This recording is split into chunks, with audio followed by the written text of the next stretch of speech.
নমস্কার, এরুচর্চায় সকলকে স্বাগত। আমরা জানি যে স্কুলে পার্ট টাইম টিচার রয়েছে যারা অন্যান্য শিক্ষকদের মতোই ক্লাস নেন, কিন্তু তাদের বেতন খুবই সামান্য, 2000 বা 4000, যা স্কুল কমিটির পক্ষ থেকেই দেওয়া হয়। তারা দীর্ঘদিন ধরেই একটা আন্দোলন করছেন যে তাদের এই যে চুক্তি প্রতি বছর নবীকরণ না করে 60 বছর বয়স পর্যন্ত কাজ করার অধিকার তাদের দেওয়া হোক, এবং যা বেতন দেয়া হয় তা যেন একটু সম্মানজনক হয়, এবং সেই বেতন সরকারি কোষাগার থেকে যেন দেওয়া হয়। তাহলে তারা একটু নিশ্চিন্ত হতে পারেন, কারণ প্রতি মুহূর্তেই তারা কিন্তু একটা অস্থিরতার মধ্যে রয়েছেন যে এই বুঝি তাদের চুক্তি নবীকরণ আর হলো না, যে সামান্য বেতন পান বা ভাতা পান সেটিও বোধহয় বন্ধ হয়ে গেল।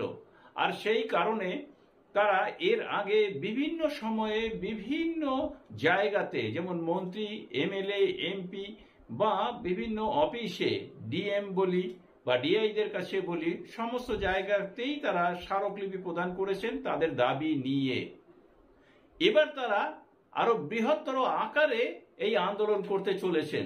তারা একই সময়ে একই দিনে পশ্চিমবঙ্গের সমস্ত জেলায় ডিআই অফিসে স্মারকলিপি প্রদান করতে যাচ্ছেন।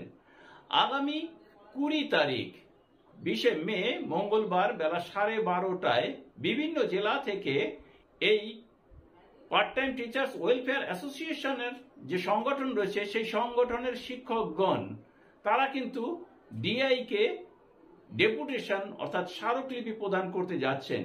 আর এর আগেই এই সংগঠনের সম্পাদক মহাশয় এক ভিডিও বার্তায় কিন্তু প্রত্যেককে প্রস্তুতি নিতে বলেছেন এবং অংশগ্রহণ করতে বলেছেন। সেই মতো বিভিন্ন জেলা থেকে কিন্তু তারা পুলিশি যে অনুমোদন, সেই অনুমোদন নিতে শুরু করেছেন, কেউ কেউ নিয়েও ফেলেছেন, এবং আগামী মঙ্গলবার বেলা 12:30টায় তারা যে ডেপুটেশন দেবেন, সেই ডেপুটেশনের পর তাদের যদি কোনো সমস্যার সুরাহা না হয় তাহলে তারা কিন্তু বৃহত্তর আন্দোলনে যাবেন।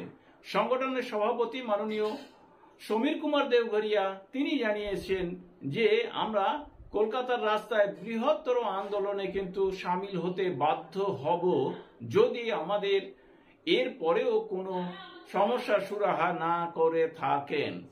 সকলকে ধন্যবাদ জানিয়ে শেষ করছি। ভালো থাকবেন, সুস্থ থাকবেন।